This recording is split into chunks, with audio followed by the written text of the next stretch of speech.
కొమరంభీం ఆసిఫాబాద్ లో పెద్ద పులి కోసం గాలింపు చర్యలు ముమ్మరంగా కొనసాగుతోంది. పులి భయంతో ఆదివాసీ గ్రామాల ప్రజలు ప్రాణాలు గుప్పిట్లో పెట్టుకుని బతుకుతున్నారు. మొత్తం 15 గ్రామాల్లో ఫారెస్ట్ అధికారులు హై అలర్ట్ ప్రకటించారు. పెద్ద పులి కోసం డ్రోన్ కెమెరాలతో గాలిస్తున్నారు.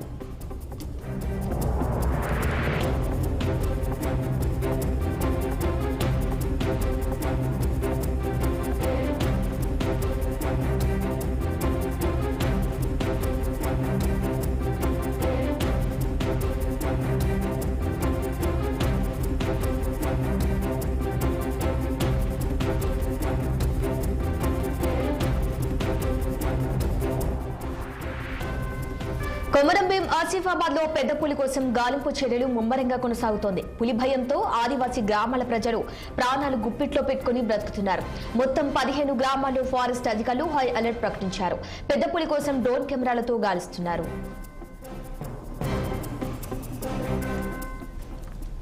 ఇక ఇదే ఘటనకు సంబంధించి మరింత సమాచారం మా ప్రతినిధి సత్యనారాయణ అందిస్తారు. సత్యనారాయణ, చెప్పండి. కొమరంభీం ఆసిఫాబాద్ లో పెద్ద పులి కోసం గాలింపు చర్యలు చేపట్టినట్టుగా తెలుస్తోంది. దీనికి సంబంధించి పూర్తి వివరాలేంటి? ఉమ్మడి ఆదిలాబాద్ జిల్లాలో అయితే పులులు దడ పుట్టిస్తున్నాయి. కొమరంభీం ఆసిఫాబాద్ జిల్లా కాగదనగర్ మండలం విలేజ్ నెంబర్ 6లో సమీపంలో జరిగిన పులి దాడిలో లక్ష్మి అయిన మహిళ మృతి చెందిన ఘటన నుంచి తేరుకోక ముందే మరో దాడి జరగడం జిల్లాలో కలకలం రేపింది. ఆసిఫాబాద్ జిల్లాలో వరుసగా రెండో రోజు పెద్ద పులి పంజా విసిరింది. సిర్పూర్ మండలం దుబ్బగూడ గ్రామానికి సమీపంలో పత్తి ఏరుతున్న రౌతు సురేష్ అనే రైతుపై పులి అకస్మాత్తుగా దాడి చేసింది. నిన్న ఉదయం సురేష్ భార్య సుజాతతో కలిసి పత్తి ఏరుతుండగా చేన్లో పనిచేస్తుండగా పెద్ద పులి ఒక్కసారిగా సురేష్ వెనక నుంచి దాడి చేసింది. దీంతో సురేష్ తన చేతిలో ఉన్న గొడ్డలితో పులిపై ఎదురు దాడికి దిగాడు. అక్కడ ఉన్న సురేష్ భార్య, చుట్టుపక్కల పొలాల రైతులు, కూలీలు గట్టిగా అరవడంతో పులి వదిలి పారిపోయింది. ప్రస్తుతం మంచిర్యాల జిల్లాలోని ఓ ప్రైవేట్ ఆసుపత్రిలో చికిత్స పొందుతున్నాడు. మొత్తంగా చూసుకున్నట్లయితే పంట పొలాల్లో పత్తి చేతికొచ్చే సీజన్ కావడంతో రైతులు, కూలీలు చేన్లకు వెళ్లడం తప్పనిసరి కావడంతో ఈ వరుస ఘటనలతో అటువైపు అడుగు పెట్టేందుకు ప్రజలు జంకుతున్నారు. చేరుకుపోతే పులి భయం, పోకుంటే పంట నష్టం. దీనికి సత్వరమైన మార్గం ఏమిటని రైతులు ఆందోళన చెందుతున్నారు. ఈ వరుస 2 ఘటనలతో ఫారెస్ట్ ఆఫీసర్లు అలర్ట్ అయ్యారు. పులి కదలికపై నిఘా పెట్టి ఎక్కడికక్కడే డ్రోన్ కెమెరాతో గాలింపు చేపట్టారు. నిన్న ఉదయం incharge range officer Sridhar Babu ఆధ్వర్యంలో డ్రోన్ కెమెరాలతో సర్చ్ ఆపరేషన్ చేపట్టారు. నుజ్రల్ నగర్, సీతానగర్, అనుకోడ, గన్నవరం, కడంబ, ఆరెగూడ, బాబానగర్ ప్రాంతాలలో పాటు వివిధ రేంజ్లో పులి సంచారంపై అలర్ట్ గా ఉండాలని ప్రజలకు, రైతులకు, కూలీలకు సూచించారు. అటవీ ప్రాంతానికి సమీపంలో ఉన్న ప్రజలు, రైతులు పొలం పనులకు ఒంటరిగా వెళ్లవద్దని హెచ్చరించారు.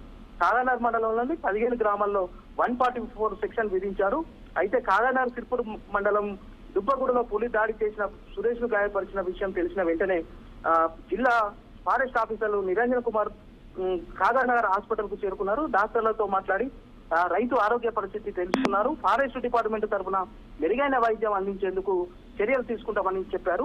అయితే మహారాష్ట్ర బార్డర్ కు 8 కిలోమీటర్ల దూరంలో పులి తిరుగుతుందని, ప్రజలు, రైతులు జాగ్రత్తగా ఉండాలని సూచించారు. ప్రజలు, రైతులు కూలీలు కావచ్చు గుంపుగా వెళ్లాలని, అనుమానం వచ్చిన పులి కనిపించినా భయపడకుండా అరుపులు, కేకలు వేయాలని, బ్యాండు, డప్పు చప్పులు వేయాలని సూచించారు.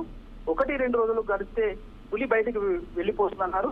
మహారాష్ట్ర తరౌబా, తిప్పేశ్వర్ అభయారణ్యం నుంచి పులులు తోడు ఆవాసం కోసం ఇటువైపు పదుల సంఖ్యలో వస్తున్నాయి. కవ్వాల పరిధిలో ఆస్వాల్, కానర్, చెన్నూరు, బెల్లంపల్లి, మంచిర్యాల డివిజన్లకు వరకు సంచరిస్తున్నాయి. ఆదిలాబాద్, నిర్మల్, కుంటాల, బోత్, ఊటూరు, కేరమరి మండలం, జోడేఘట్ పరిధిలో అడవి గ్రామాల వరకు తిరుగుతున్నాయి. అయితే ఉమ్మడి జిల్లాలో 2 కొత్త పులులు సంచరిస్తున్నాయి. ఇవే కాకుండా మరో పులి కూడా సంచరిస్తున్నట్టు తెలుస్తుంది. మొత్తంగా చూసుకున్నట్లయితే కొమరంభీం ఆసిఫాబాద్ జిల్లాలో ఏదైతే 15 గ్రామాలకు 144 సెక్షన్ అమల్లో ఉన్న నేపథ్యంలో ఇంకా ఉద్రిక్తత వాతావరణాలు అయితే నెలకొని ఉన్నాయి. Shirisha. Okay, right Satyanarayana, thank you.